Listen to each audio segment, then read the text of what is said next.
Hey, what's going on, everybody? And a warm welcome back to the Whiskey Cove. And today we are joined by a whiskey novice, and he's going to try to identify which is the $15 bottle of bourbon or which is the $400 bottle of bourbon. Run the video.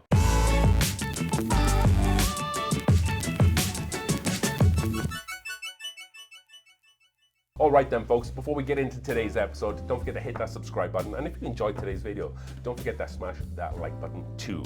So what we are doing today is we have a friend here. His name is Ross, and he's going to try to identify which whiskey glass is the $400 bottle of bourbon and which is the $15 bottle of bourbon. So as a whiskey novice, what does that entail exactly, Ross? Probably a lot of $15 bottles of whiskey, not 400. What have you been drinking, or what did you grow up? Did you grow up drinking whiskey, or was there any whiskey that you tried?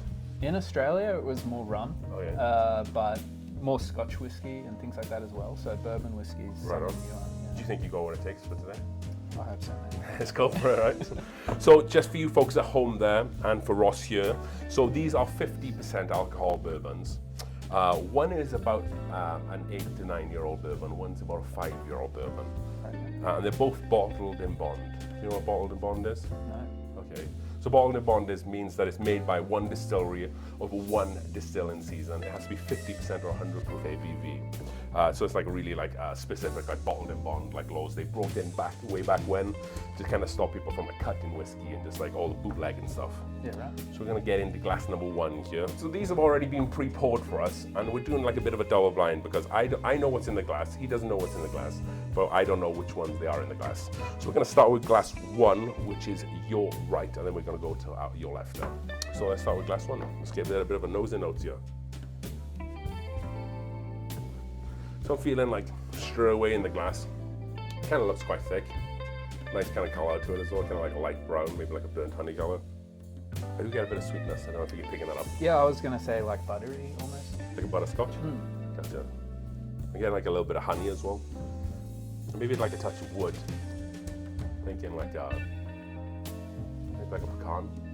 I don't know what a pecan. No, I don't trust you. No, maybe like a pecan nut as opposed to a pecan wood. You definitely get some dry oak kind of woody notes in there as well. But it's definitely that sweet honey kind of buttery note. Definitely dominates that. Cheers, man. All right. Cheers. So I'm really thinking with this, it definitely has a really thick mouthfeel. It's a little bit of peppery, a little bit hot up front. Again, it is about 50% ABV. So it's not super hot, it's not cask strength or anything, but it's also not 40% ABV, so it's not at the bottom of the ABV charts.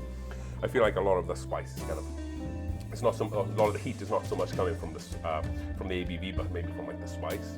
You get any pepper notes or any chili notes kind of thing? Yeah, as soon as you said it, that was what I was getting on the back of it. Gotcha. Yeah. But for 50%, it seems pretty smooth. Yeah, like I said, both of them are 50% ABV. I'm also getting a little bit of a nut note as well. I don't know if you picked that up, and maybe if you try and taste it again. Maybe it's that pecan nut that's coming from the beginning, from the nose. Pecan. Pecan. Yeah. For me personally, I'm definitely getting like a nut there. I think it's more like a peanut. Maybe it's a bit of a pecan, but it's definitely there on the front. Yeah. It's a really nice sweetness. Yeah. In the palate, really nice, beautiful, rich sweetness there as well. I think that's a pretty fair start so far. Any other things you take away from the first glass there, mate? No, I think that I like it. It's good. Yeah. That's about where my level of whiskey expertise gets to. Okay, good. Yeah. No. Well, that's glass number 1. So then we're left with glass number 2 here. What do you think about the color in glass 2 here, Ross? It looks a little bit lighter to me, but yeah, there's definitely a little bit of lightness.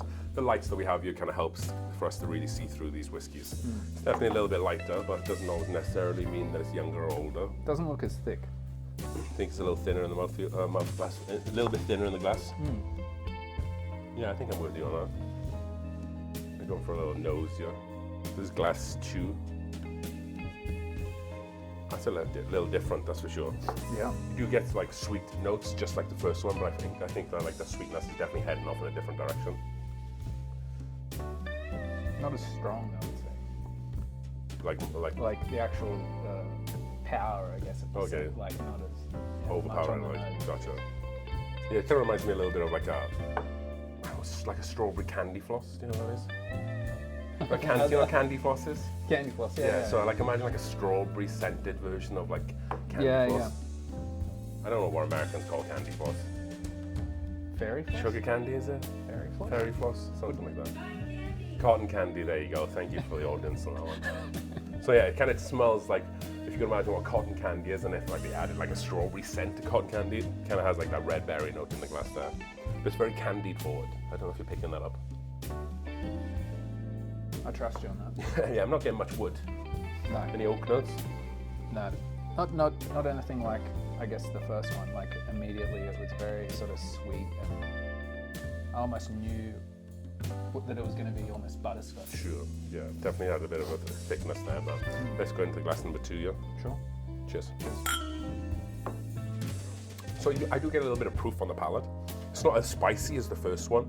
I think maybe that's got something to do with, I don't necessarily know which one's which, but it's a possibility that one can have a higher rye content and one can have a lower rye content, which means that generally some people get spicy notes from like a higher rye mash bill, or like peppery notes, and maybe I'm kind of getting maybe not so much in this one, which could also explain kind of like the color difference. So if you have like maybe like a rye heavy one, then maybe that explains some of the color there.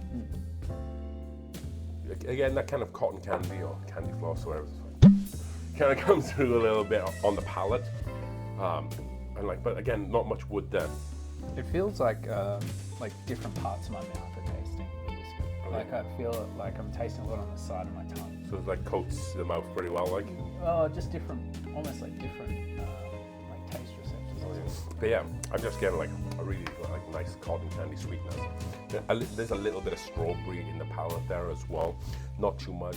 Kind of on the back end, maybe it kicks up with a tiny little bit of spice. Maybe there's a little bit of pepper on the back end there. Yeah.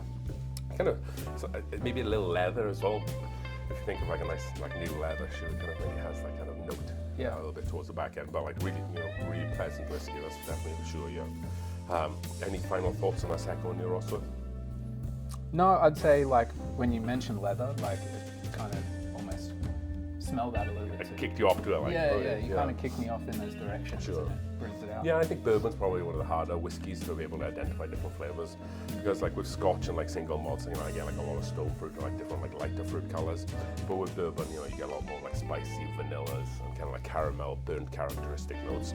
Kind of like what we had in the first one. I think I got like a lot of barrel chaff from the first one there as well. A lot of like deep caramel, burnt brown sugars. This one was more like, if this was brown sugar, then this was like maybe like more white sugar with those berry notes for me personally here. So I'm going to put you on the spot here a little bit. I'm going to ask you to give a rating out of 100 for the first one. Sure. And then a rating out of 100 for a second one. However, your ratings don't have to necessarily reflect the guess, which is which one's the 400 one, which one's the $15 bottle whiskey. Okay. I think my preference matches up with my rating. Okay. Go ahead. I think I'll give this one, say, 90. Very solid rating. Yeah. And then Some might say it's a rookie score. a rookie score potentially. It's high. It's above my threshold for good. Well, you never know. I think these are both good whiskies, regardless of the price tag. I think they're both really solid whiskies, Interesting. across the board. Like, So maybe, I do really like that butterscotch kind of flavour. okay, So, more like syrupy note. Like. yeah, that sweetness. Or like a different kind of sweetness, yeah, a richer kind of Definitely. flavour. This one, I'd say, yeah, it's still good. Maybe I'd give it a 75. Okay. So, for me, when I know what these two whiskies are. So when I tried the more expensive one, I was a little bit disappointed. And then when I tried the cheap one, I was actually impressed. Needless to say that hopefully that doesn't have any bearing today. So what are we saying for your answers, Euros? What are we saying is the $400 whiskey? And then what are we saying is the $15 bottle whiskey? If I was smart, I'd bet against myself and probably switch it up. Okay. But I'll back myself in.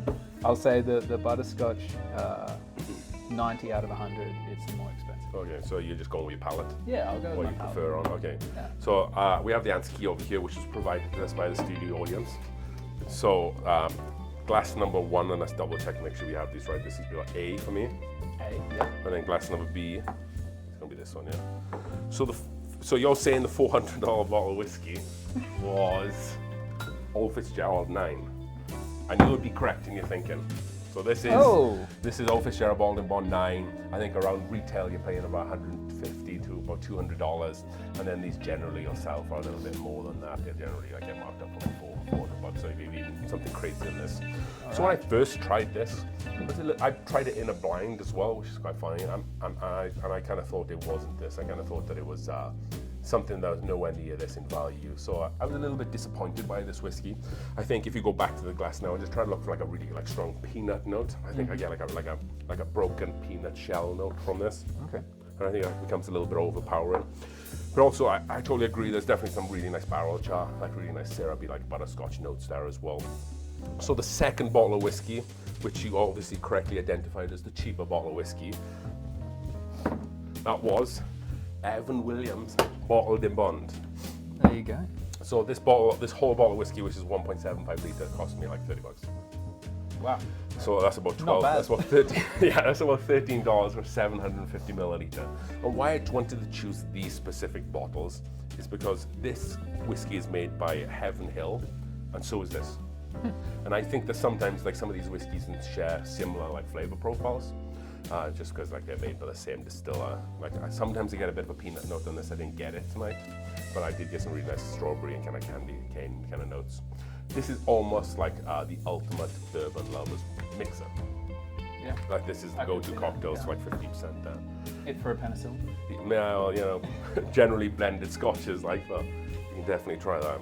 So what we learned today, I guess that the $400 bottle probably did stand out as the more expensive one, but ultimately, you know, if you can only afford or you can only get a $15 bottle of whiskey, then you're in good company with Evan Williams Bottled in Bond.